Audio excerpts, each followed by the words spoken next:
probably one of the more interesting folks that I've met in Chatham County.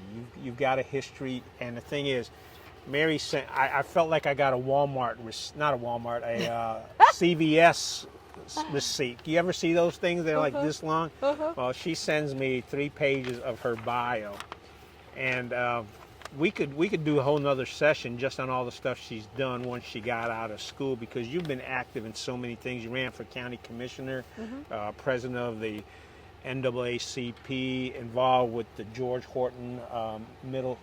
See, well, it's called Community Remembers Coalition Chatham. That's who put that up there. There you go. Okay. So you've been involved in all basically, you don't sit around and wait for things to happen. You get in there and make things happen. Sort of, kind of, yeah. Well, I don't get the impression that you're the kind of person that says, I could have done this, I should have done this, I would have done this, but I didn't. You're the kind of person that says, I should do this. Yeah, I should do this, I will do this, and I'll get it done. And if you look at Mary's, you don't even have to look through all this stuff. You talk to her, and you've gotten several awards. You were in the inaugural 6 over 60 class. Are you really over 60 years old? Yes. In 2023. Now that was the inaugural. Now there's 12 over 60 because it's 2024. You got a governor's award. You ran for county commissioner. You ran up against Jeffrey Starkweather? Was that when you were running? No. Okay. It was the seat that what is his name? George Lucier. We George ran Lucier. for the same seat back in 2006. George passed away recently. That's correct. Before we finish up, tell me about this 2-hour Black History bus tour that you did. I just tried to put too much in it. What do you mean you tried? It turned into what, a 4-hour trip? It should be. It's a good thing you weren't out there with Gilligan. It should be a good 3.5 hours. Because not only did we have the different 8 stops, we had someone on the bus, and this is the Community Remembers Coalition. And this was all in Chatham County. We just did this last Saturday. Right. Well, yeah, we started at Saturday. We started at the fairground, and we ended back up at the fairground last Saturday.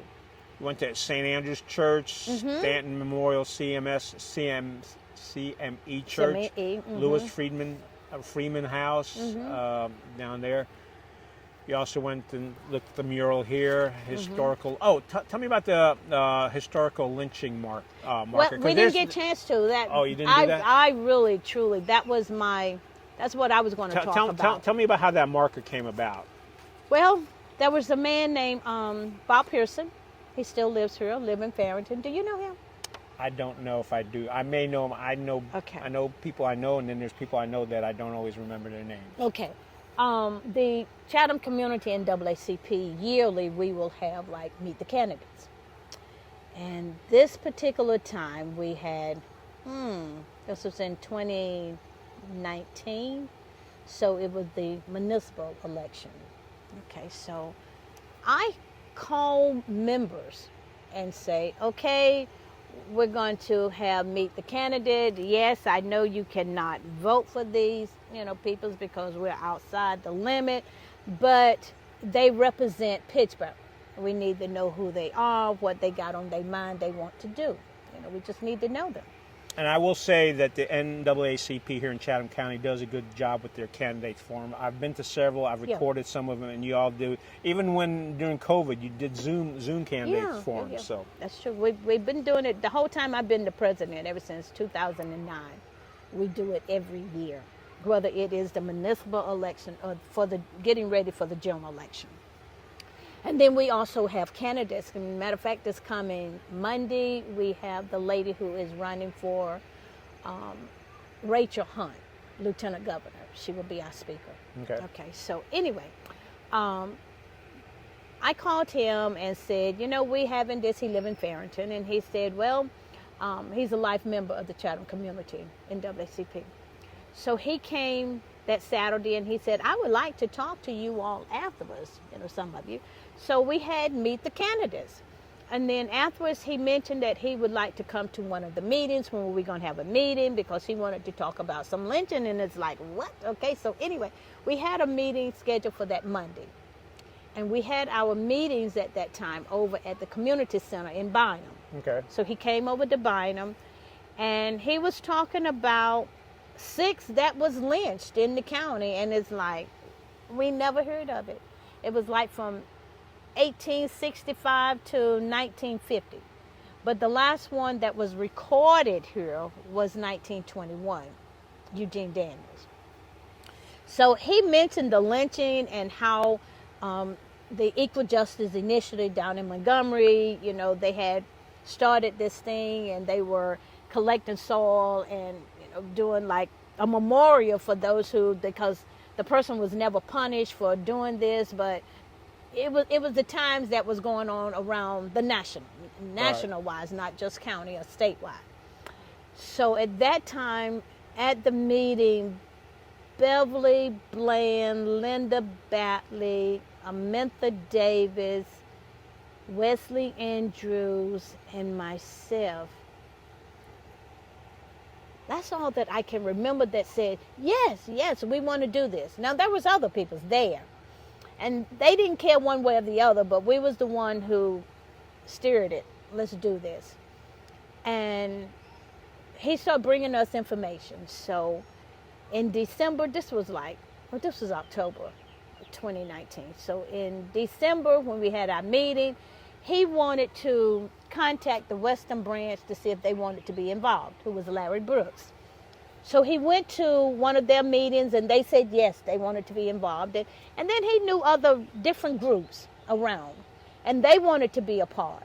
So he started meeting with the Siler City group, with them doing things, we were doing things. But the first time we came together was like October of 2020 and formed different groups. As in, and in the meantime, he was steady working hard. He was writing the proposal for us to be partners with the Equal Justice Initiative, planning the name, because we were Equal Justice Initiative in Chatham County. And we couldn't stay that, so now him and some of the others, it was the Community Remembers Coalition Chatham. That's who we are. So we just had different groups. And every month we would go back and forth between Wesley Chapel up in Siler City, right, or the community, the college? Yeah, the community college here in Pittsburgh. Every month back and forth, probably for about 6 months. And then COVID shut us down. So then we went on doing it on the computer website, or Zoom, a Zoom meeting. And we just started from there. Just everybody had a job, Well, there was one lady, Vicki Atkinson. Her job every month was to report back information about Equal Justice Initiative, as in getting a bus for some of us to go down there. Right. To see it. We had Beverly Bland and myself. We were on soil, collecting the soil from the areas where we had heard the lynching was taking place. The kids out of, or UNC students, one of the professors, associate professor, and the students, they were doing research, not just Chatham County and not just North Carolina, but other states as well. They were finding out the exact location. Well, a lot of this stuff took place over 100 years ago, so right, you can't go to the exact location. So Montgomery basically has said, get as close as you can to that area to collect the soil. And why were you collecting the soil? To put it in, they have you should go there. You will be amazed. I recommend anybody and everybody to go there, to Montgomery. All around, all the different states, it was lynching out of North Carolina. Out of 100 counties, 55 counties had people that was lynched, and we had 6 that was documented. So, like I said, we just started working. This is something we want to let come to light. And to me, it was not so much as trying to hide the history of whatever. It was just history that needed to be told. Right. As far as I was concerned, whether it was good history or bad history, it's like, how can you come together if you don't know what certain groups has gone through? you know. So it was like, just tell the truth. Just so it was your great grandfather, you know. So you know, it wasn't you, it was them, and it was the times that was happening back then. You know, they was just doing what others were doing, you know. So I worked hard on that. We had a meeting, lady up in Siler City, Mary Harris. Is that time up? Yeah, I got to go to my next thing, so I Okay. apologize. But go ahead and That's all finish right. up. Okay. So Mary Harris and Bob Pearson and myself, we was on a meeting every month before we would meet. No, weekly, step by step, what we need to do. Montgomery had sent us a list, step by step, what they wanted us to do. So quarterly, we were on meetings with people out of EJI, a couple of them, the three of us, and we had to report back to them what state, you know, what phase we were in and stuff, and doing it. So when you finally set up that marker, that was 23, was it not 23? 22? I think so. 22. 22. 22. So, folks, And we would have done it before then, but we were COVID. slowed down because of COVID. folks, sorry to apologize because I actually have the day off. So I've got like I'm talking to a whole bunch of people, including Mary. Mary's been the most enjoyable conversation so far.